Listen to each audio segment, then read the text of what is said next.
إن الحمد لله نحمده ونستعينه ونستغفره ونعوذ بالله من شرور أنفسنا ومن سيئات أعمالنا من يهده الله فلا مضل له ومن يضلل فلا هادي له أشهد أن لا إله إلا الله وحده لا شريك له وأشهد أن محمدا عبده ورسوله صلوات الله وسلامه عليه وعلى آله وصحبه ومن دعا بدعوته واهتدى بهديه إلى يوم الدين. يا أيها الذين آمنوا اتقوا الله حق تقاته ولا تموتن إلا وأنتم مسلمون. يا أيها الناس اتقوا ربكم الذي خلقكم من نفس واحدة وخلق منها زوجها وبث منهما رجالا كثيرا ونساء واتقوا الله الذي تساءلون به والأرحام إن الله كان عليكم رقيبا. يا أيها الذين آمنوا اتقوا الله وقولوا قولا سديدا يصلح لكم أعمالكم ويغفر لكم ذنوبكم ومن يطع الله ورسوله فقد فاز فوزا عظيما. بەڕێزان خۆشحاڵم لە وانەی حەڤدە لە زنجیرە بابەتی تەسکەی نەفس بە خزمەتتان بگەمەوە بە مەبەستی ڕەزامەندی خوای گەورە و هیوادارم هەموو لای سوود لێ وەربن ئینشاءالله. ئەو بابەتەی کە ئەوجارە دەچینە خزمەتی بە عنوانی رحلة السقوطة. رحلة السقوط مەبەست لێدا کە ئەو کەوتنە ناو ئەو شیراک و ئەو تەڵانەی کەوا شەیتان دایدەنێتەوە لە بۆ ئینسان. جا لە سەرەتادا وەکو کە باز دەکرێتن باز لە تەڵەکانی شەیتان دەکرێت دەفەرمی ئینسان وەکو نێچیرێکە کەوا شەیتان بە بەردەوامی لە دوویدا تا وەکو بیگری ئیتر ئەنواعی تەڵەی لۆ دادەنێتەوە ئەنواعی تەڵەی لۆ دادەنێتەوە و ئەو تەڵانەش کە دایدەنێتەوە زۆر مەخفی و شاراوەیە تەبیعەتی تەڵە و شیراچیش هەروایە و تاوەکو ئەو کەسەی کە با بڵێن دەیەوێ نێچیرێک ڕاو بکە ئەو تەڵەی کە لەوی دادەنێتەوە زۆر بە شاراوەیی دیارە چەندانێکیش ڕوو دەکات تاوەکو نێچیرەکەی ڕابچێشیتن بەرەو ئەو جێگایە. ئیتر بەو شێوەیە شەیتان بەڕاستی فەخ و تەڵەی لە بۆ ئینسانەکان دانایتەوە. لێ تەماشا دەکەی ئەبوو بەکر خوای لێ ڕازی بیتن کاتێک کە دەستە خزمەت پێغەمبەر صلی الله عليه وسلم داوای لێ دەکا یا رەسوڵ الله ذکرێکم فێر بکە کەوا بەیانیان و ئێواران بیڵێم. پێغەمبەر صلی الله عليه وسلم دەفەرمی لە بەیانیان و ئێواران بڵێ اللهم عالم الغيب والشهادة فاطر السماوات والأرض رب كل شيء ومليكه أشهد أن لا إله إلا أنت أعوذ بك من شر نفسي ومن شر الشيطان وشركه برواياتك ومن شر الشيطان وشركه كواتا بفتح الشين. دیارە لە دوعاکەی پێغەمبەر صلی الله علیه و سلم کەوا فێری ئەبوو بەکر دەکا خوای لێ ڕازی و لە دواییش فێری ئومەت دەکاتن. پێغەمبەر صلی الله علیه و سلم فێرمان دەکا کەوا خۆمان بدەینە پەنای خوای گەورە سبحانه وتعالى ئەو خودای کەوا وەصفی دەکا بە عالم الغیب والشهادة ئاگادارە بە هەموو شتە نهێنیەکان و ئاشکراکان ئەو خودای کەوا فاطر السماوات والأرض بەدیهێنەری ئاسمانەکان و زەویە ئەو پەروەردگارێک کەوا رب كل شيء ومليكه خوای گەورە پەروەردگارە و پادشای هەموو شتێکە لە وجودەدا و هەروەها خوای پێغەمبەر صلی الله علیه و سلم فێرمان دەکا کەوا تەوەسل بکەین بۆی کەوا ئێمە لەسەر عەقیدەی تەوحیدین ئەشهد أن لا إله إلا أنت چکە بەڕاست تەوەسلکردن لە بۆ لای خوای گەورە سبحانه وتعالى یەک لە ڕێگاکانی ئەوەی کەوا تەوەسل بکەی بە شتێک کەوا ئەتوو بە عەمەلی ساڵحی تێدەگەیوتە چ عەقیدە و بیر و باوەڕ بیت کردەوەیەکی چاچی ظاهری بکە ئەنجامی بدەی ئەوەی لێرەدا کەوا پێغەمبەر صلی الله علیه و سلم فێرمان دەکا ئەوەیە تەوەسل بکەین بە عەقیدەی تەوحید کە بەڕاستی ئەسڵی هەموو شتەکانە ئەشهد أن لا إله إلا أنت. ئەوجا داواکراوەکە چییە؟ داواکراوی ئینسان چییە لە خوای گەورە؟ أعوذ بك من شر نفسي خوا خۆم دەدەمە پەنای تو لە شەڕی نەفسی خۆم لەبەرەوەی نەفس إن النفس لأمارة بالسوء إلا ما رحم ربي. ئەوجا خۆم دەدەمە پەنای تو لە شەڕی نەفسی خۆم ومن شر الشيطان وشركه و خۆم دەدەمە پەنای تو یا رب العالمین لە شەڕی شەیطان و هەروەها لە شرکی شەیطان. ئەوجا لێرەدا وەکو گوتمان بە دوو ڕوایەت هاتیە ومن شر الشيطان وشركه بمعنى أوي خۆم دەدەمە پەنای تو لە شەڕی شەیطان کە دەیەوێت تووشی شرکم بکە هەروەکو کە بە خۆی مشریکە دەیەوێت ئەمریش تووشی شرکم بکات تووشی داوی شرکم بکاتن والعیاذ بالله ئەو شرکەکار کەسێک تووشی بێ دەبی تەمای ئەوەی کەوا خوای گەورە بەهەشتی لێ حەرام بکە هەتا لە جەهەنەم ببینێ خوا پەنامان بدە. بە ڕوایەتی دووەم ومن شر الشيطان وشركه واتە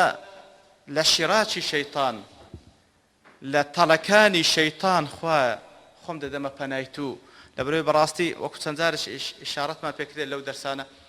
حەقەتەن ئەو شەیطانی کە ئەو ئێمە دەبینی ئێمە ئەو نابینین خۆ پاراستن لێی زۆر زەحمەتە مەگەر خوای گەورە سوبحانەهو وتەعالا بمان پارێزی. لۆیە لە قورئانی پیرۆز لە چەندین جێگایان کە باز لە شەڕی شەیطان دەکا خوای گەورە ڕێگامان نیشانداتن بەو شێوەی خۆمان لێی بپارێزین کەوە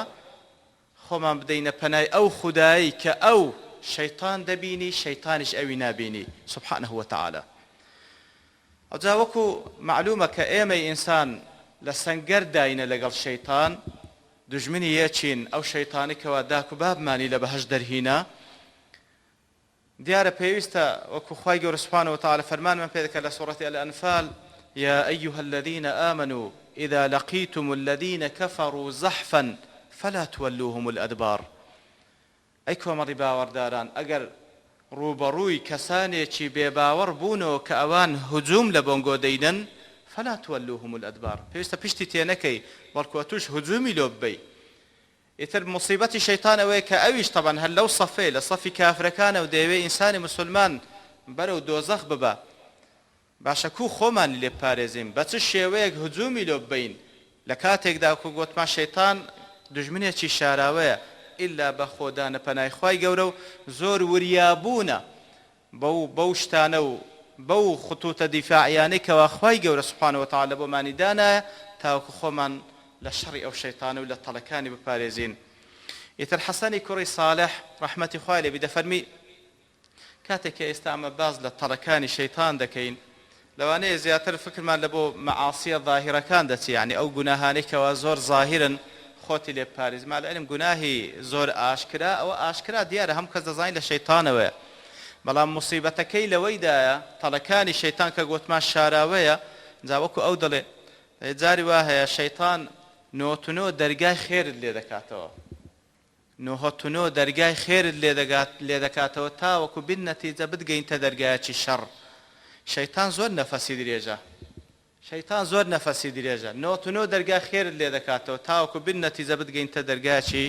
شەڕ کەوە عاقبەتەکەی خراپ بی. ئەوجا لەو دەرگایانەی شەیطان کە وەکو ئەو دەڵێت نۆتونۆ دەرگای خێرت لێ دەگاتەوە تاوەکو بتگەینتە دەرگایەکی شەڕ. ئینشاءالله تعالی لەو دەرسە و لە دەرسەکانی داهاتوو هەندێک لەو دەرگایانە باز دەکەین. یەکەمیان التەشدید المهلك کەواتە ئەو شتانەی کەوا خوای گەورە سوبحانەهو وتەعالا بۆمانی دانایە لە بۆ خواپەرستی ئەنجامدانی عیبادەت و خواپەرستی ئەتوو هەندە توندبی لەو ڕێبازەدا بە شێوەیەک توندیەکە بگاتە مای ئەوەی کەوا بتفەوتێنی مهلیک تووشی هەلاکەتت بکە. دیارە ئەو دینە هەر وەکو خوای گەورە سوبحانەهو وتەعالا وەسفی دەکاتن وكذلك جعلناكم أمة وسطا براستي أو دينا لعقيدة وبير باورو وهروها لعبادات لأخلاق لهموش تكاني وسطية بو اعتبارك واتباعي في غنبر صلى الله عليه وسلم إتر براستي تفريد إفراد واتا تكم ترخمي كردن زيادة روي كردن هردو شي نخوازرا وهردو شي نتيجكي خرابة براستي لويا تماشادكي توصيكاني في غنبر صلى الله عليه وسلم بتشيويك لو حديثك وإمام بخاري رواتي كردي أبي هريرة جاريته وخويل الرازي بيده فرمي في صلى الله عليه وسلم فرموي لپاشوي كوا فرمي هيچ کەسێک بەکار و کردەوەی خۆی ناستە بەهەشتێ لەبەرەوەی ڕاستە کردەوەکانمان وەکو لە چەندین جێگا لە قورئانی پیرۆز خوای گەورە کە باز لە بەهەشت و ئەهلی بەهەشت دەکات دەفەرمی بما كنتم تعملون بەڵام لێرەدا باءەکە بائی سەبەبیە بابی سەبەبیە بابی عیوەض نییە واتە چوونە بەهەشت بەرامبەر بەوەی نییە کە بەرامبەر بە کردەوەکانی خۆت بی بەڵام کردەوەکان سەبەبێکە لە بۆ چوونە بەهەشت وانە يعني اگر نمونەیەک بین تاوەکو زیاتر تێک بگەین با بڵێن ئەو سەعاتە قیمەتەکەی با بڵێن 1000 دینارە کەواتە لەو حاڵەتی ئەو 1000 دینارە عیوەضە لە بۆ ئەو سەعاتەی یعنی بەرامبەر بەویە بەڵام کەسێک بڵێتن کاکە ئەو سەعاتەم بدەم 1 ملیۆن دینارت دەدەمێ لەو حاڵەتی خۆ ساعتە مقابل بە ملیۆنەکەی نییە بەڵام ئەو دەبتە سەبەبەک لە بۆ ئەو ملیۆن دیناری کەوا کابرا داینا لە بۆی کەوا بداتێ ولله المثل الأعلى ئیتر کە دەڵێن چوونە بەهەشتیش بە کردەوەکانی خۆمان کردەوەکانی خۆمان سەبەبە بەڵام عیوەض نییە واتە بەڕاستی بەهەشت زۆر زۆر گەورەتر لەو کردەوانی کەوا ئینسانەکان دەیکەن مسلمانان دەیکەن هەتا پێغەمبەر صلی الله عليه وسلم دەفەرمی ئەمنیش مەگەر خوا سبحانه وتعالى إلا أن يتغمدني الله برحمته مەگەر خوا دام پۆشی بە ڕەحمەتی خۆی ئەو جا لە دوایەوە کە ئەو حەقەتە باز دەکا پێغەمبەر صلی الله عليه وسلم لەو فەرمودەیە دەفەرمی سددوا وقاربوا سددوا وەکو زانایان بەو شێوەی لێچت دەنەوە واتە اقصد السداد واتە لە دوای سەداد دابن سەداد چییە یعنی الصواب بە دوای سەواب دابگەڕێن واتە ئیتیباعی پێغەمبەر بکەن صلی الله عليه وسلم کە لە سەرەتای فەرمودەکە فەرمووی هیچ کەسێک لەنگۆ بەکردەوەکانی خۆی ناستە بەهەشت تاوەکو هیچ کەسێک وا تێنەگا کەواتە مادەم بەکردەوە ناسینە بەهەشت مادەم واز لە کردەوە بینینەمە ناوانە لابد منه دەبی عملیش بکەیت دەبی عملشی صوابیش بکەیت واتە بەو شێوەی کە پێغەمبەر کردی صلی الله عليه وسلم دەبی ئیخلاسیش بکەیت لەبەر پێغەمبەر صلی الله عليه وسلم بە ئیخلاسەوەش هەموو شتەکانی کردیە کەواتە سددوا واتە اقصدوا السداد أي الصواب واتە ئەنگۆ مەبەستان بیکەوە سەداد لە کردەوەکانتان بێتە جێ بەو شێوەی بیکەن کەوا پێغەمبەر کردیتی صلی الله عليه وسلم بەو شێوەی کە خوا لێی ڕازیە سبحانه وتعالى وقاربوا واتە اقتصدوا وتوسطوا لە کار و کردەوەکانیشتا اقتصاد بکەن تەوەسط بکەن تەوەسط یعنی زۆر زێدەڕۆیی تێدا مەکەن و کەم تەرخەمیش مەبن وتوسطوا ويأخذ وقارب وكل لفظ النبي صلى الله عليه وسلم واغدوا وروحوا وشيئا من الدلجة واغدوا وروحوا وشيء من الدلجة كواتا واغدوا لغدوة وهاتيا غدوة وتدرسوني باشني ورويان روحوا لروحة وهاتيا كواتا أويش عفوا درسوني بيانيان لقد درسوني إيواران پاشان دەفەرمی وشيء من الدلجة دولجة واتە شەو ڕۆیی کردن ڕۆیشتن بە شەو زانایان دەفەرمون مەبەست پێغەمبەر صلی الله عليه وسلم لێرەدا چییە وەغدوا وەڕوحوا کەواتە بەیانیان و ئێواران ئەوە ئیشارەت لەبوو بە ڕۆژی بوون لە پێناوی خوای گەورە وشيء من الدلجة و کەمێکیش لە شەو نوێژ بکەن کەواتە پێغەمبەر صلی الله عليه وسلم ڕێمان نیشاندا طبعا خۆ بە ڕۆژی بوون ناکرێت و بڵێ هەتا نوڕانێ بە ڕۆژی دەبم یان لە نوڕانێ پێدەم هەتا ئێوارێ دەفەرمی وەغدوا وەڕوحوا بەیانی و ئێوارەکەی لە بۆ خوای گەورە سبحانه وتعالى دەربچن و یاخود هەندێک لە زانایان دەفەرمون واتە پێغەمبەر صلی الله عليه وسلم فێرمان دەکایە یعنی بەو شێوەیە عیبادەت بکەن دانی سبەینان بکەن دانی ئێواران بکەن تەنویعی تێدا بکەن چونکە نەفس بەڕاستی مەلەل دەیگری لەسەر شێوازە عیبادەتێک تەنویعی تێدا بکەن کەسێک وا لە بەیت الله الحرامە دەیەوێت عیبادەت بکاتن لەوێن دەرێ با فترێک تەواف بکە فترێک قورئان بخوێنی فترێک نوێژ بکە فترێک داشی زیکری خوای گەورە بکە ئیتر بەو شێوەیە تەنویعیش ئەو یەک لە ئەسبابەکانێکەوە ئەو نەفسەی ئینسان دامەزرێ لەناو عیباداتەکان ئیتر وشيء من الدلجة ناکرێت و هەموو شێوێدا شەو نوێژ بکەیت وشيء من الدلجة کەمێک شەو ڕۆیی بکە لە پێناوی خوای گەورە بە شەو بەڕێکەوە لە بۆ گەیشتن بە ڕەزامەندی خوای گەورە والقصد تبلغوا عفوا والقصد تبلغوا والقصد ئەوەی کە لێردا مەبەستمان پێغەمبەر صلی الله عليه وسلم بەو شێوەی وەسیەتمان دەکا لە هەموو عیباداتەکانتان القصد وتألزموا الطريق الوسط المعتدل کەواتە لە عیباداتەکانتان لەو ئەذکارانەی کە دەیکەن لەو عیبادات و لەو با بڵێن ڕێگای کە گرتیتتانە بەر لە بۆ گەیشتن بە ڕەزامەندی خوای گەورە قەستان هەبی قەست ئەوجا تەئکید لەسەر دەکات القەصد واتە هەوڵ بدەن لە هەمووی مامناوەندی بن ئەگەر مامناوەندی بوون تەبلغوا دەگەنە ئەو جێگای کەوا مەبەستانە کە مەبەست لێرەشدا دیارە ڕەزامەندی خوای گەورە و بەهشتی پانوبەرینە کەواتە بەڕاستی وەسەطیەت زۆر مهمە لێ وەکو لە حەدیثش کە عین لە صحیح بوخاریدا هاتیە دایکمانە عایشە دەجێڕتەوە خوای لێ ڕازی بی دەفەرمی پێغەمبەر صلی الله عليه وسلم پرسیاری لێکرا أي الأعمال أحب إلى الله تعالى چ کار و کردەوەیەک لای خوای گەورە زۆر خۆشەویستە دەفەرمی پێغەمبەر صلی الله عليه وسلم فەرمووی أدومها وإن قل ئەوەی کە بەردەوام بی ئەگەر کەمیش بی طبعا لێردا لە سەرەتادا پێویستە باس بکەین مەبەست لەو بابەتە مەبەست لە فەرزەکان نییە فەرزەکان یعنی هیچ مەجای تێدا نییە فەرزەکان کەوا خوای گەوردانە ئەوە حدودی ئەدنایە یعنی لەوەی نزمتر نییە بڵێ وەڵام فەرزەکان هەندەش دەکەم هەندەشی ناکەم شتیوان نییە فەرزەکان هەر هەمووی پێویستە بەو شێوەی کەوا پێغەمبەر صلی الله علیه وسلم فەرموویتی پێویستە ئەنجامی بدەیت بەو شێوەی کە ئەنجامیدا پێویستە ئەنجامی بدەیت بەڵام دێنە سەر سونەنەکان ئەمە زیاتر مەبەستمان عیباداتەکانە مەبەستمان تەڵەبی عیلمە مەبەستمان شتی دیکەیە ئیتر بەو شێوەیە لە غەیری فەرزەکان ئەویت کە ئەلقەسد ئەلقەسد پێنج فەرزە نوێژەکەت کردێ دەتەوێت شەو نوێژ بکەی بەڵام لە شەو نوێژەکەت ناکرێت تو بڵێ وەڵا ئەو شەو هەر نانوم یاخود هەموو ڕۆژەشی بە ڕۆژی دەبم ناکرێت شتی وا بکەی ئەلقەسد ئەلقەسد بەڵکو ئیتیباعی پێغەمبەر بکەی صلی الله علیه وسلم بەو شێوەیەش کە هەموو عیباداتی وی قەسد بووە ئەو جا هەندێک کە تایبەت بووە بەخۆی کە بەڕاستی ئێمە پێمان ناکرێت لەبەرەوەی ئەو ڕەسوول الله بوو صلی الله علیه وسلم مەسەن لە بۆ نمونە پێغەمبەر صلی الله علیه وسلم ویساڵیشی هەبوو لە بەڕۆژی بوون ویساڵ چییە لە بەڕۆژی بوون واتە پێغەمبەر صلی الله علیه وسلم جاری وا هەبوو دوو شەو و دوو ڕۆژ فتاری نەدەکردەوە دوو شەو و دوو ڕۆژ فتاری نەدەکردەوە بەڵام نەهی سەحابەکانی دەکرد دەیفەرموون گۆوا مەکەن لەبەرەوەی ئەمن پێغەمبەر کە وەسفی خۆی دەکا دەیفەرموو خوای گەورە سبحانه وتعالى يطعمني ويسقين خوای گەورە نان و ئاوم دەدا ئەنگۆ ناکرێ ئەو شتەی بکەن دەبی ئەنگۆ فتار بکەنەوە واضحە ئیتر بەو شێوەیە لە عیبادات و تاعاتەکان القەسد القەسد و وەکو حەدیثێک هاتیتەوە کە بە حەقیقەت حەدیثەکە ضعیفە بەڵام وەکو قەولێکی جوان شتێکی زۆر جوانە دەڵێ فإن المنبت لا أرضا قطع ولا ظهرا أبقى فإن المنبت لا أرضا قطع ولا ظهرا أبقى أو بخوي وكو مثالك لنمونيك هاتية كسيك حشتريكي بيا ڕێگایەکی دوور و درێژیشی لە پێشە ئەو ڕێگایە ئەگەر بە ئیسراحەتی خۆی بڕوە بە شێوەیەکەوە حشتەکەی هیلاک نەکا با بڵێن بە 15 ڕۆژ دەیگاتێ ئەو کەسە بڵێنە ئەم دەمێ بە 5 ڕۆژ بیگەمێ ئیتر حشتەکەی تەنگاو دەکا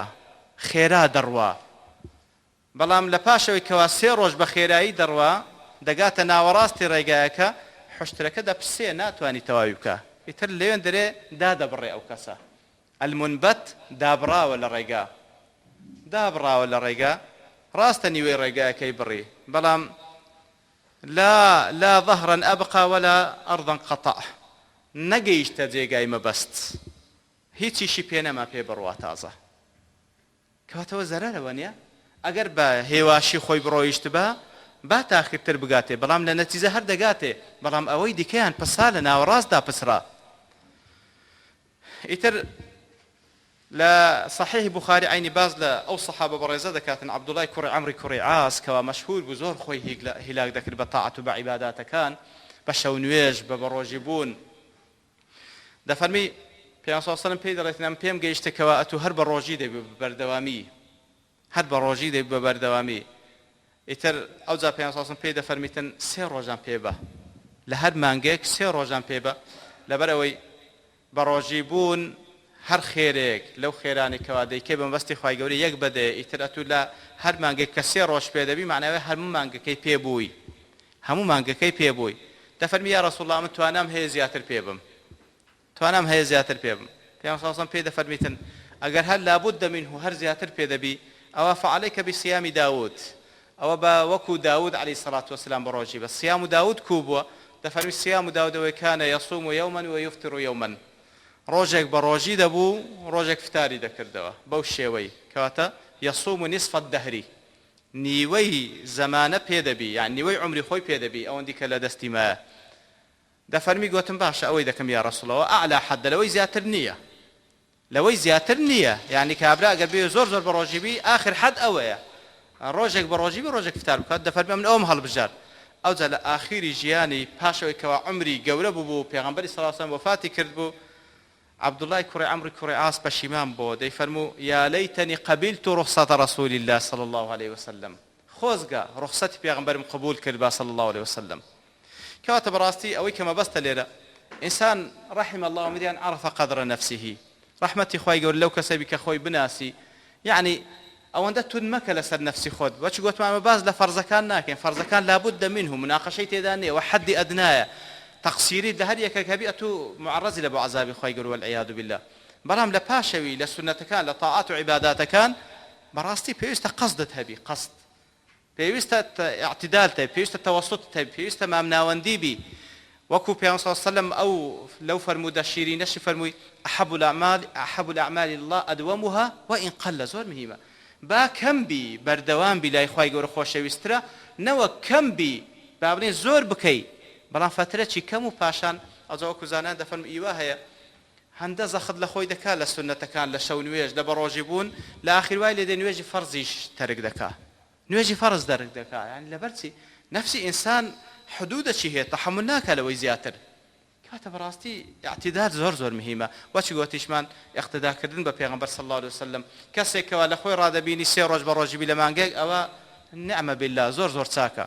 زیاتر لە خۆت دەبینی کاکە دووشەم پێشەمەکانیش پێ بە، زیاتر لە خۆت ڕادەبینی ئەو پەڕی ئاخر حەد سیام و داودە، بەڵام زیاتر نەکەی. سیام و داودیش عەبدوڵای کوڕی عەمری کوڕی عاس لە ئاخری عمری لێی پەشیمان ببووە. کاتە بەڕاستی ئینسان هیچ شتێک لەسەر خۆی نەکاتە ماڵ کەوا پێی هەڵنەستی. ئەوە یەکەم دەرگا لە دەرگاکانی شەیطان کەوا واد لێ دەکات دەرگای خێرت لێ دەکاتەوە، بەڵام دەڵێ هێشتا کەمە، هێشتا زیادیکە. قورئانی پیرۆز ختمەی لە چەندی دەکەی؟ هەر عین لەسەر عەبدوڵای کوڕی عەمری کوڕی عاس پێیان ساسان فەرمووی لە یەک مانگ بخینەوە ختمی بکە. ئەمجا تەبان زۆربەیەکەوە حافزی قورئان بووینە لە یەک مانگ. فەرمووی یا ڕەسوڵ الله توانام زیاترە. فەرمووی لە 7 ڕۆژ، لە 7 ڕۆژ. لە ڕوایەتەش کە دەفەرمی لە 3 ڕۆژ، لە 3 ڕۆژ کەمتر نەبی، لە 3 ڕۆژ کەمتر نەبی. ئیتر بەڕاستی ئینسان حدودی خۆی بزانی، بەڵام ئەتوو کە لەسەر خۆت کردە واجب ئللا لە هەموو 3 ڕۆژێک دەبی ختمەی قورئان بکەم، ئاخ لەسەری قەردار دەبی و وای لێدێ ئەو نەفسەت ئەو جارە وەڕەس دەبی هەر بە یەک جاری وازی لێ دەینی. کاتە شەیطان بەو شێوەی لێت دێتە ژۆرێ لەسەرت توند کە با بڵێن ئەو ڕێگای خێرت نیشاندا. خۆ فعلا ڕێگایکی خێرەوە نیە، بەڵام ئەو عاقبەتەکەی لێ دیارە کات و لێت دیارنی لە ئاخری وای لێدێ واز لە فەرزەکەش دەینی والعیاذ بالله. خاڵی دووەم لەو دەرگایانەی کەوا شەیطان لە ئینسان دەکاتەوە الرجاء القاتل واتە زۆر هیوا و ئاوات بە ڕەحمەتی خوای گەورە بە شێوەیەک کەوا قاتلە، یعنی بەڕاستی لە نەتیجەدا ئەو کەسە دەکوژی، واتە ئیمانی دەکوژی، کردەوەی ساڵحی دەکوژی، خێری پێوە نامینێ. ئیتر لە ئەسڵەوە هیوا و ئاوات بوون بە ڕەحمەتی خوای گەورە ئەوە مەقامێک لە مەقاماتی عیباداتی قەلبی. بەڕاستی هەروەکو خەوف مەقامە، يعني ترسان لخواي جورا بهماشي ورجائش عيني مقامك لو مقاماتاني كوا إنسان مسلمان بيست هيبي بيست رجاء برحمة خواي جورا هبي سونك كاتك ورجاء برحمة خواي جورا دبيتن أو رجاء أو هوا وآواتب أزر باداش للاني خواي جورا وبرحمة خواي جورا واد لي ذكاتن كبراستي أو الرجاء لبيش سهل بكا رجاء عبادة لبو سهل ذكاتن أو هي واتب رحمتي خواي جورا واد لي ذكاتن أجر تنبلج بي لعبادة كردن هاند دداتن لبر أوي دزاني هر خيرك تند سباداشتي شيء لا خواي جورا سبحانه وتعالى يتر براستي هوا وآواد لجيجاي خوي شتيشي ضروري لبو إنساني مسلمان وكو زانان دفن يقلا تاككان ويقلا فوائد كاني هوا وآواد بوم برحمتي خواي جورا أو إنسان وايلدي لەزەر لە عیبادەتی دەکات ئەو عیبادەتەی کە ئەنجامی دا پێی خۆشە درێژی بکاتەوە ئەو بە ڕۆژی بوونە کاتێک کە تێنی دەبی لەزەت لە تێری بوونەکەی دەکاتن لە پێناوی خوای گەورە چونکە دەزانی الأجر على قدر المشقة وانە ئەو ئەجر پاداشە لە قەدەر ئەو مەشەقەتەی کە ئەتو دێتە ڕێت بە شەو هەستایەوە شەو نوێژ دەکەی خەوت دێ دەچی ئاوەچ بدەم چاو دادکەتەوە خەوت لە خۆت بڕەوێنیەوە چونکە دەزانی ئەو شەو نوێژەی کە دەکەی چ ئەجر پاداشتێکی هەیە لای خوای گەورە سوبحانەوە وتعالە كاتوات اللي كان لذت لعبادتك دكي ادي اگر ببي هوا واوات ورجاء اتو او عبادتك انزام بدي نكهر لا سنه كان بل كل فرض كان خواخوات التواوب بي رمضان بروجي كفرض لسرد خواخوات بقي هواره خواخوات رمضان تواوبي لان يجي فرض هتاوكو امام او تركات نيجي دكات خواخوات زو ليبي تو سلام بداتوا بيت زوره او مبسيه سركيتيا دبرتو هواو آوات ورزات برحمتي خواي جورنيا نازا إنسا أزول باداشك تاوروان الدكاتن وهروها لا فوائد كاني رجاء هواو آوات برحمتي خواي جورا أوي كوا ئەوەت لێ دێتە جێ کە ئەتوو لەو شوێنەی و لەو جێگایە و بەو شێوەی ڕەفتار دەکەی کەوا خوای گەورە لە خۆت ڕازی دەکەی بە پێچەوانەوە کە هیوا و ئاواتت نەبی ناپاڕێەوە لە خوای گەورە ئیتر معڕەز دەبی لە بۆ ئەو حەدیسەی کەوە وەکو پێیان ساڵم دەفەرمی من لم يسأل الله يغضب عليه سبحان الله هەر کەسێکەوە پرسیار لە خوا نەکا و لە خوا نەپاڕێتەوە خوا لێی تۆڕە دەبی خوا غەزەبی لێ دەگری تەماشای ئەو هەموو ڕەجای ئەو هەموو ڕەحمەتەی خوای گەورەت کردیە سبحان الله لێت وەکو زانان دەفەرمون ئەتەماشاکە لە ناو خەڵکی ئەو کەسەی کەوا شتێکی بەدەستەوەیە ئەو کەسەی کەوا شتێکی بەدەستەوەیە بە پێچەوانەوە بەڕاستی هەرچەندی پرسیاری لێ بکەی هەرچەندی داوای لێ بکەی ڕەزات گران دەبی لەلای بەوی بیدایمە خۆت لێ بشاریتەوە بەوی بێتووی نەبینی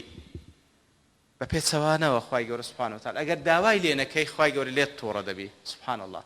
ئیتر چوار لێ دەکا کات و دوعا بکەی ڕەجایە بە ڕەحمەتی خوای گەورە سبحانه وتعالى لێ یەک لە فەوائیدەکانی الرەجا ئەوەیە کەوە ئەتوو لە خوای گەورە دەپاڕێەوە کە لە خوای گەورەش پاڕایەوە خوای گەورە سبحانه وتعالى و عەبدەی خۆش دەوێت کە لێی پاڕێت و تاوەکو پێی ببەخشی و بە پێچەوانەوەش تووڕە دەبی لەو بەندەی کەوا لێی ناپاڕێتەوە یەک لە فەوایدەکانی دیکە و سوود و ئەو شتانەی کەوا ئەو قازانجەیان بەدەست دەکەوی لە ڕەجا و لە هیوا و ئاوات بە ڕەحمەتی خوای گەورە ئەوەیە کەوا ئەو ئینسانە بە بەردەوامی لە چاوەڕوانیدایە چاوەڕوانی زۆر خۆشە چاوەڕوانکردنی ڕەحمەتی خوای گەورە زۆر خۆشە بەعەکسیوی ئەو کەسەی کەوا هیوا و ئاواتی بە ڕەحمەتی خوای گەورە نییە هیچ شتێک نییە چاوەڕوانی بکە ژیانی دەبیتە یەک پارچە لە مەلەل و بێزاربوون بەڵام ئینسانی مسلمان لە هەموو وەزعێکەوە هیوا و ئاواتی بە ڕەحمەتی خوای گەورە هەیە ئیتر ئەو هیوا و ئاواتە دەفعیشی دەکا بە بەردەوامی زیکر و یادی خوای گەورەش بکە بە بەردەوامی هەنگاو لە عیبادەت بستە پێش لە مەقاماتی متەقین هەنگاو بە هەنگاو بەسەر بکەوی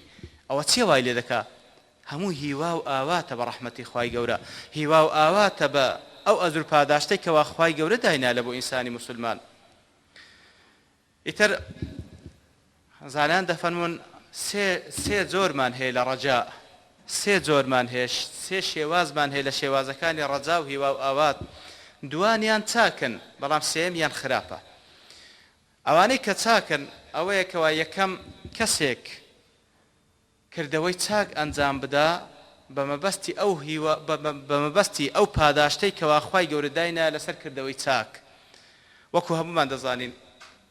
خوای گەورە بە فەزڵ و ڕەحمەتی خۆی داینایە هەر چاکەیەک بکەی یەک بەدەیە والله يضاعف لمن يشاء لە مەسئلەی بەخشین وەکو لە سوڕەتی ئەلبەقەرە خوای گەورە دەفەرمیتن یەک بە 700 وانێ لەو نمونەی کە دەینیتەوە والله يضاعف لمن يشاء کەواتە ئەوە ڕەجایەکی مەحموودە ئەوە ڕەجایەکی چاکە ئەتوو کردەوەی چاک ئەنجام بدەی بە هیوای ئەوەی کەوا خوای گەورە پاداشتت بداتەوە بە هیوای ئەوەی کەوا خوای گەورە پاداش بداتەوە یەک دوو دەرس پێشی ئێستا باسی ئەوەشمان کرد نیەت زۆر مهمە یعنی ئەتوو ئەگەر بێت و ئەو مەسروفەی کەوا لە منداڵی خۆت سەرف دەکەی بەڵام بە مەبەستی ڕەزامەندی خوا وهو يحتسبه باحتساب ويحتسب الأجر من الله خوای گەورە سبحانه وتعالى هەموو شتەکانت بە ئەجر و پاداش لە بۆ قەرەبوو دەکاتەوە وەکو دەفەرمیتن هەتا ئەو پاروەی کەوا لە دەوی خێزانەکەتی دەنێی ئەوە بە شەرتێک بە ئەجر و پاداش لە بۆت قبولە ئەگەر ئەتوو ئەو نیەتت هەبی ئەدێک ئەو نیەتت نەبی هیچ نییە مجرد ماندیبوونەکە و واجبە چ خۆت بەجێگەیاندوو ئیلە الله و بڕاوە ئیتر ڕەجا ئەوە شتێکی چاکە کەسێکەوە کردەوەی چاک بکە بە مەبەستەوەی خوای گەورە پاداش چاچی بداتەوە شتێکی مەحموودە شێوازی دووەم کەسێکەوە گوناحبارە تەوبە دەکا و ئیستیغفار دەکا و پەشیمان دەبیتەوە بەنیازی ئەوەی خوای گەورە قبولی بکا لەبەرەوەی دەزانی خوای گەورە سبحانه وتعالى دەرگای تەوبەی لەسەر پشتە خوای گەورە سبحانه وتعالى لە چەندین ئايات باز لەوەی دەکاکەوە کەسانێکی خراپەکار قل يا عبادي الذين أسرفوا على أنفسهم لا تقنطوا من رحمة الله إن الله يغفر الذنوب جميعا سبحان الله قد به هوام بن لا رحمتي خواي گەورە لە هەموو گوناحێک خوای گەورە خۆش دەبێت ئەو گوناحی ئەمنیش کردم بەڵێ ئەوەی ئەتوش کردت ئەوەی ئەویش کردی هەمووی بەڵام بە شەرتێک بە تەواتی بگەڕێنەوە لای خوای گەورە کەواتە ئەو کەسێک کە دەگەڕێتەوە تەوبە و ئیستیغفار دەکا بە مەبەستی ئەوەی خوای گەورە پاداشتی خێری بداتەوە ئەویشان شتێکی چاک کردێ کەواتە ئەو ڕەجاش ڕەجایەکی مەحموودە شتێکی چاکە بەشی سێیەم لە ڕەجا یاخود شێوازی سێیەم لە ڕەجا کەوا شتێکی مەذمومە شتێکی خراپە ئەویان چییە؟ کەسێک تەقسیری دەکات لە هەموو عیبادات و واجباتەکان خوای گەورە داینایە قسەشی لەگەڵ دەکەی دەڵێ خوای گەورە بەڕەحمە ئەویان شتێکی زۆر خراپە وەکو زانان دەفەرمون رجاؤك لرحمة من لا تطيعه من الحنق والخذلان هیوا و ئاواتت بە ڕەحمەتی زاتێک کە خودایە لە کاتێکدا کە تو ملکەتی لە بۆ ئەنجام نادەی و ئیطاعی ناکەی ئەوە خۆ عاقلی نییە ئەوە حەماقەتە ئەوە گەمژەییە ئەوە خوای گەورە سوبحانه وتعالى تەوفیقی نەکردی کەواتە بەڕاستیەوە زۆر خەتەرە لێ ئەو ڕەجاءە کابرا ئەوەی دەیکا بەڵام خوش بە ڕەحمە بەڕاستیەوە شتێکی زۆر خراپە و شتێکی مەذمومە و گلەیی لێ دەکرێ و خوای گەورە لێ قبول ناکاتن بەڵکو ڕەجا وەکو لە یەکەم وانە ئەگەر بە فکرتان بێ ئەو نمونەمان ناوە کەسێکەوە لە ناو دەریایە خەریکە بخەنچێ کەناریش لێی نزیکە بە هەموو ئیسراحەتی خۆی پاری دایتەوە دەڵێ با کەنار لێم بێتە پێش ئەو نەجاتم بدا نا ڕەجا ئەوەیە بەو پەڕی توانای خۆ دەتومەلەوانی بکەیت تا خۆت نەجات بدەی بگەیەوە کەنار ئیتر بەو شێوەیە پێویستە ئەو پەڕی لە توانادایە کار بکەیت ئەو جا ڕەجات بە ڕەحمەتی خوای گەورە بی لێ وەکو شای کەرمانی دەڵێتن علامة صحة الرجاء نشاني أو كوا رجاء أكد لجي خويتي تاكو رايكو بيكا حسن الطاعة بوي طاعتي شي تساق أنزام بدي طاعتي شي تساق بإخلاص وبصواب وأنزام بدي أبو عثمان دليتن من علامة السعادة نشان كان بختوري هل إنسان يقلويدا أن تطيع وتخاف أن لا تقبل سبحان الله ببردوامي أتو إطاعة بكي أو زالواج بترسي خالد قبولنك الذين يؤتون ما آتوا وقلوبهم وجلة أنهم إلى ربهم راجعون دا بخشن أوي لتوانان دا دي بخشن أو دا دشترسين لبروي دا قرين ولا إخواي قو دسين ليه قبولنك دا دا ترسين لوي هموي بدم ساويان دا دريتو ولا روج قيامة خواب أنا مام دا وهروا من علامة الشقاء لنشاني بدبختي هركس يقلوي دا أن تعصي وترجو أن تنجو أن تعصي بأمري بكي وترجو أن تنجو رزا شدوابي كوان ذاتت ببي براستي أو علامتي نقبتية لو إخوائي قول سبحانه وتعالى كباس للرجاء ذكا لسورة البقرة دفرم إن الذين آمنوا والذين هاجروا وجاهدوا في سبيل الله أولئك يرجون رحمة الله تماشاك أوانا إيمان يعني هنا هجرتي عن كردية جهادي عن كردية لبناء إخوائي قول ئەوانە ڕەجایان بە ڕەحمەتی خوای گەورە هەیە نەک کەسێکی دانیشتی لە ماڵی خۆی دابنیشی و تەقسیری لە عیبادات بکاتن و بەڵکو گوناه و تاوانیش ئەنجام بدا ئەو جا بڵێتن پەنام بە ڕەحمەتی خوای گەورەیە ئیتر تەماشا دەکەی یعنی وەکو هەندێک نمونە دەڵێ فەرزدەق کە معلومە شاعیرێکی مەشهورە دەڵێ دانیشتبوو لە ناو کەسانی کەوا باسییان لە ڕەحمەتی خوای گەورە دەکرد ئەویان لە هەموو کەسێک ڕەحمەت و ڕەجای فراوانتر بوو یان ڕەجای فراوانتر بەرامبەر بە ڕەحمەتی خوای گەورە سوبحانه وتعالى دەڵێ پێیان گوت دەباشە مادام ئەتۆ ڕەجات بە ڕەحمەتی خوای گەورە هەیە لما تقذف المحصنات لەبەرچی ئەتۆ ئافرەتانی داوێن پاک ئەتۆ ئیتهامیان دەکەی یعنی بوختان بە ئافرەتی داوێن پاک دەکەی یعنی کو ئەتۆ ئەو شتەی دەکەی و ئەو جا هێشتا ڕەجاش بە ڕەحمەتی خوای گەورە هەیە دەڵێ ئەویش گوتی باشە ئەگەر بێت و ئەمن کەم تەرخەمیەک بکەم بەرامبەر بە داک و بابم تەسەوڕ دەکەن داک و بابم دەستیان بڕوات بەرامبەر بەو کەم تەرخەمیە ئەمن فڕێ بدەن ناو ئاگرێک دەڵێن گوتیان ناوەڵا لەبەرەوەی داک و بابت بە ڕەحمە بەرامبەر هەرچەندە غەڵەتیش بکەی وات لێ ناکا ئێدەی گوت دەوەڵڵاهی خوا زۆر بە ڕەحمترە لە داک و بابم تەماشای یعنی قیاسێکی چەند غەڵەتە سبحان الله ڕاستە خوای گەورە سبحانه وتعالى پێغەمبەر لە حەدیسێکدا پێغەمبەر صلی الله علیه و سلم وەکو دەفەرمیتن کە نمونەکە دەینتەوە لله أرحم بعباده من هذه بولدها وانيا خوای گەورە زۆر بەزەییترە بەرامبەر بە بەندەکانی لەو ئافرەتەی بەرامبەر بە منداڵەکەی بەڵام ئەو جا لێرەدا وەکو ابن الجوزي کاتێکەوە ڕەدی فەرزدەق دەداتەوە دەڵێ بەڕاستی هذا هو الجهل المحض دەڵێ بەڕاستی ئەوە نەفامیە کەوا فەرزدەق باسی دەکات لەبەر ئەوەی دەفەرمی لأن رحمة الله عز وجل ليست برقة طبع خۆ ڕەحمەتی خوای گەورە وەکو ئەوەی نییە کەوا وەکو بەشەر دڵی نەرم بی وەکو داک و باب مەسەلە دڵ نەرمی نییە خوای گەورە سوبحانه وتعالى ولو كانت كذلك تماشا قسەکانی زۆر بەقۆت بکەی ابن الجوزي ولو كانت كذلك ئەگەر بەو قیاسەی بی ئەوەی فەرزدەق دەیکا لما ذبح عصفور خوای ڕێگای نەدەدا یەک چێشکەش سەری ببڕێ ئێوە چێشکێ قوربەسەر لۆ سەری ببڕێ خوای گەور حەلالی کرد سەری ببڕێ ئەگەر مەسەلە دڵنەرمی بی وانە ئەگەر بەو قیاسەی فەرزدەقی بی ولا ئومیتە الطفل ئەگەر بەو حسابەی با نەدەبا یەک منداڵیش بمری یەک منداڵیش نەدەبا بمری ولا أدخل أحد إلى جهنم ندبا كسيج بست جهنم غلطة أو قياسة برام خواي جورا منهجي هي بمنهج لقل بندكان تعامل دكا وكو إنسان بعاطفة تعامل لقل بندكان ناكا وانيا راست خواي جورا رحمتي زور فراواني هي ورحمتي وسعت كل شيء فسأكتبها للذين يتقون بلام رحمتي خواي جورا أو رحمة فراواني كلا دنيا دا وكو تاقي كرنوو ابتلاء مسلمان وكافري دا قرتيا لقيامتي تنالب متقية كان وانيا كوات أخواي قولا منهج شريعتي هي لسر أساس التعامل لقلب بندكان دكا نوك وكو إنسان بعاطفة تعامل لقلب بندكان يبكى نمونية ديكا دلي أبي نواسيش أيش كوكو شاعر بو كاتي كواتشون لايلو كاتي كوالا سر مرق بو لنا خوشي سر مرجي بو دلي بيان قد توبة بكا لو قناه تاواناني ككرديتا توبة بكا أوزا لسر مرجي نزيك دمري دلي قوتي أنقو أمن دا ترسينا أدي باش أو حديثي بيغمبرتان جوالي نبوة صلى الله عليه وسلم كوا دفرمي طبعا حدثك صحيحة لسنن أبي داود كوا دفرمي شفاعتي لأهل الكبائر من أمتي شفاعتي من في صلى الله عليه وسلم دفرمي لبو أهل كبائر لبو أمتك خوم أواني كوا زور كبيرين أنزام دا أفترى لا أكون أنا منهم أمن يقلو كسانا نيم كوا أهل كبيرة من خوتم كردية كفر من كردية بس كبائر من أنزام دا أوزا سبحان الله عيني داري ابن الجوزي كواجوي لو قصيدة بيتن داري فرموي أو كابرا أخطأ في وجهين لدولة أنا غلطي كردي براسي كاتك أو قصيدة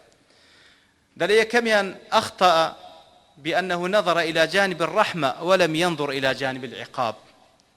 نبئ عبادي أني أنا الغفور الرحيم وأن عذابي هو العذاب الأليم خواهي يقول دفع ببندكان مرابقين راسته أمن غفور ورحيم بلام عذابي منيش بإيش وآزاره دفن كوات غلطي كله وكوا بس تمشى رحمتك تمشي عذابي خواهي يقول نكر دوم نسي أن الرحمة أنما تكون لتائب رحمتي خواهي يقول لبو كسالش توبة كارا وكو خواهي يقول دفن وإني لغفار لبو شيء لمن تاب وآمن وعمل صالحا ثم اهتدى بلا خواهي يقول غفارة مغفرة زوري برامبر بو كساني كوا لمن تاب توبي بك لمن تاب وآمن وعمل صالحا ثم اهتدى توبي بك إيمان شراس ترز بيني كردوي تساق أنزام بدا رحمتي خواهي يقول لبو أوانا إتر وكو تندين حالتي دي كشكوا معلومة خلشي براس لنا وخوش ما زور بي مبتلا بو كوا هرتسدك خواهي يقول فضل رحمتي زور أو زا استشهاد دك بو آتو حديثانك بس باز لمغفرة دك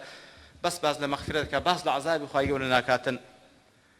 لا كوتايدا يكشد كوا وكو ابن قدامة لمختصر منهاج القاصدين باسدك وكو ردك لبو كسانك بحقد وكو علاجك هر كسيك عاقل بتيدك دلي او كسيك كوا هرتسدك لغناه تاوان دلي خواهي يقول غفور ورحيمة دلي باشا زور ساكا خواهي يقول رزاقي شوانيا بالي خواهي يقول رزاقي زۆر چاکە بڕۆ دەرگەی بڕۆ لە ماڵەکەی خۆدام چ و دەرگا لەسەر خۆت قەپات بکە و بە هیچ شێوەیەکیش ئیش و کار مەکە خوای گەور ڕەزاق نییە دەڵی کوڕکاکە ڕاستە خوای گەور ڕەزاقە بەس ئەدی نابێ ئێمە بچین بگەڕین و بسوڕین ئەدی خوای گەور نافەرمی فەسیروا فی الأرض بگەڕین لەسەر ڕووی عادی و تجارەت بکەن و ئیش و کار بکەن ئیتر سوبحان الله تەماشا و تەناقوزەی بکە لە بۆ ڕزق قەناعەتی وایە دەزانی کە خوای گەورە ڕەزاقە بەڵام دڵیشی داناکەوی ئەگەر ڕزقی یەک مانجیش لە ماڵی نەبی ئەگەر ڕزقی یەک ساڵیش لە ماڵی نەبی هێشتا دڵی داناکەوی لە حەف پشت لە دوو خۆی دەترسێ سوبحان الله بەڵام لە بۆ عەمەلی صالح نا ئیتر فعلا زۆر چاکە وەکو ابن قدامة دەفەرمی فإذا كان الحق كريما فاجلس في بيتك لعله يرزقك ونيا وەکو تازە باس ما کرد لە ماڵی خۆت دانیشە با خوای گەورە ڕزقت بکە ئەگەر استجهل قائل هذا كابرا دلي أتو جاهلي استجهل قائل هذا دلي أتو جاهلي أقصيدك كاكا خواهي يقول فرميتي برو إيش بك دلي ئەو جا ئەتوش پێویستە پێی بڵێ وهكذا إنما النجاة بالتقوى بهمان شێوە إنما النجاة بالتقوى ئەو کەسەی کەوا دەیەوێ بەبێ ئیشکردن ڕەحمەتی خوای گەورەی بەدەست بکەوی وەکو ئەوەیە لە ماڵی خۆی دانیشتە بەبێ ئەوەی بچی هەوڵی ڕزق پەیداکردن بدا بەوەی کەوا خوای گەورە ڕەزاقە سبحانه وتعالى ئیتر بەڕاستی پێویستە ئەمە بگەینە ئەو قەناعەتەی کەوا هەموو مسلمانێک پێویستە لە بینی خەوف و ڕەجا بی لەبەر وەکو زانایان دەفەرمون خەوف و ڕەجا وەکو دوو باڵن لە بۆ تەیر هەر باڵێکی شکا ناتوانی بفڕی ئەو تەیرەش کاتێک دەفڕی دەگاتە ڕەزامەندی خوای گەورە بە هۆرد و باڵەوە بڕوا کەواتە هەندە لە خوای گەورە بترسێ وا تێبگا بەس جەهەنەم لە بۆی دروست کرایە هەندە ڕەحمەتیشی هەندە ڕەجای بە ڕەحمەتی خوای گەورە هەبی وا تێبگا بەهەشت بەس لە بۆویە ئیتر لە بینی خەوف و ڕەجا پێویستە کە سەری تەیرەکەش مەحەبەت و خۆشەویستی خوای گەورەیە ڕێگا بگری و هەنگاو بنێ بەرەو ڕەزامەندی خوای گەورە لە خوای گەورە داواکەین کە خەوف و ڕەجا و مەحەبەتمان پێبەخشی تاوەکو بمانگەینیتە ئەو مەنزیلەتێکەوە خوای گەورە لێمان ڕازی دەبی سبحان ربك رب العزة عما يصفون وسلام على المرسلين